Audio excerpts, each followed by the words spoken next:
Change yourself, change your future. Ayo Hijrah Finansial.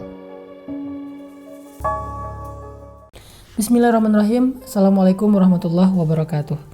Teman-teman sekalian, sore ini saya pengen ngajak kita bicara tentang following. Karena kalau ada hadis almar'u ala dini khalilih, seseorang tergantung siapa teman dekatnya. Saya mencoba untuk menerjemahkan hadis ini dalam konteks sosial media, karena lingkungan pertemanan kita di hari ini bukan hanya pertemanan dalam kehidupan sehari-hari seperti teman sekolah, teman tetangga, teman di kantor, tapi juga teman di sosial media. Sehingga kalau saya terjemahin hadis itu dengan konteks sosial media, maka terjemahannya seseorang tergantung siapa yang dia follow. Pertanyaannya, siapa yang kita follow? Siapa yang sering kita lihat postingannya? Siapa yang sering kita like postingannya? Di akun siapa kita sering komen? Siapa yang sering kita kepoin berita-berita tentang dia? Itu akan mempengaruhi kita. Sehingga Nabi mengatakan almar'u ala dini khalili. Jadi kalau yang kita follow itu orang yang mungkin postingannya lebih banyak ngangkat hal-hal yang sifatnya urusan dunia, kekayaan, jalan-jalan, maka itu akan mempengaruhi hati kita. Pasti kita jadi pengen punya harta kayak dia, jadi pengen jalan-jalan kayak dia. Secara umum sih bagus kalau ini nggak berlebihan. Cuman kalau dia menjadi dominan, ini bahaya untuk hati kita. Kalau jadi sekedar motivasi dan dia balance masih wajar.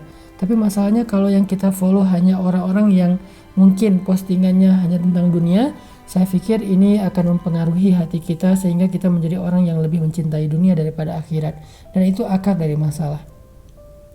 Apalagi kalau yang kita follow itu adalah beberapa artis yang memang dia performance-nya di sosial media mempengaruhi perasaan kita. Misalnya yang senang nonton drakor, yang senang nonton K-pop, yang pastinya nge-follow tentang kehidupan sehari-harinya para aktor atau para penyanyi-penyanyi Korea.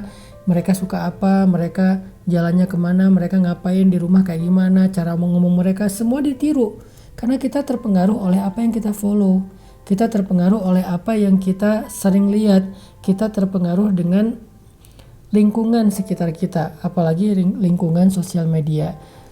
Kalau yang kita follow itu orang yang suka menampilkan sisi entertain, yang sifatnya lucu-lucuan doang, ngeprank segala macam, kita juga jadi kepikiran, aduh ngeprank siapa ya, bikin apa ya, TikTok apa ya, segala macam. Kan itu semuanya berpengaruh. Saya bukan lagi mau ngomongin tentang hukumnya, tapi lagi bicara tentang pengaruh following siapa ke dalam kehidupan kita. Makanya kalau kita mengacu kepada hadis Nabi tadi, baiknya kita mencari juga akun-akun yang kalau kita follow dia mengingatkan kita kepada Allah. Akun-akun yang kalau kita follow dia membuat kita jadi tahu tentang kehidupan masyarakat untuk kita bantu. Akun-akun yang kalau kita follow dia memotivasi kita untuk menjadi orang sukses. Akun-akun yang kalau kita follow dia, kita jadi pengen melakukan kegiatan sosial dan kemanusiaan. Karena keprihatinan yang dia tampilkan tentang umat membuat kita sadar ada banyak orang yang perlu kita bantu. Cari akun-akun untuk kita follow yang mempengaruhi hati kita kepada kebaikan. Karena akun itulah yang nanti insya Allah di akhirat pemiliknya, kalau kita berteman dengan dia lewat sosial media, insya Allah nanti di akhirat kita akan saling menolong. Makanya Allah Subhanahu wa Ta'ala berfirman di dalam surat Az-Zukhruf, Al-akhillau yawma idzin ba'duhum li ba'din adu. Al-akhillau yawma idzin ba'duhum li ba'din adu illal muttaqin. Orang-orang yang bersahabat dekat di dunia pada hari itu akan berubah menjadi musuh, kecuali orang-orang yang bertakwa. Orang yang selama di dunia jadi mutual friend, saling nge-follow, saling nge-like postingan, saling nge-comment, saling nge-repost.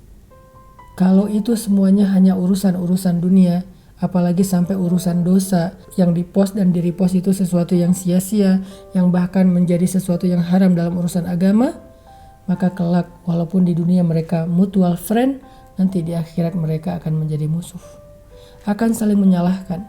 Kenapa kamu tinggalkan sholat? Yang ini mengatakan gara-gara nonton video dia. Gara-gara saya lalai bersama dengan dia. Kenapa kamu membuka aurat? Karena yang saya idolakan dia tidak pakai hijab.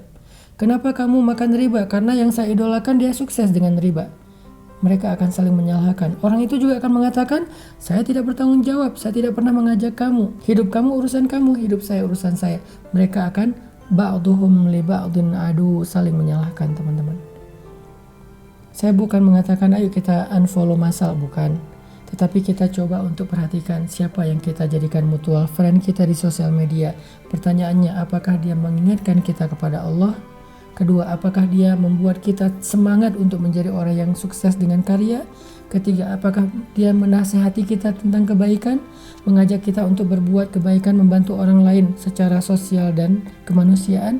Kalau itu tidak ada di akun kita yang kita following, atau sedikit dibandingkan akun entertain dan akun-akun urusan dunia, berarti kita masih butuh mencari orang-orang untuk kita following lebih banyak lagi dalam kebaikan.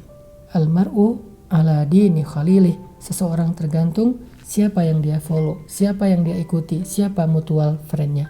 Barakallahu fikum.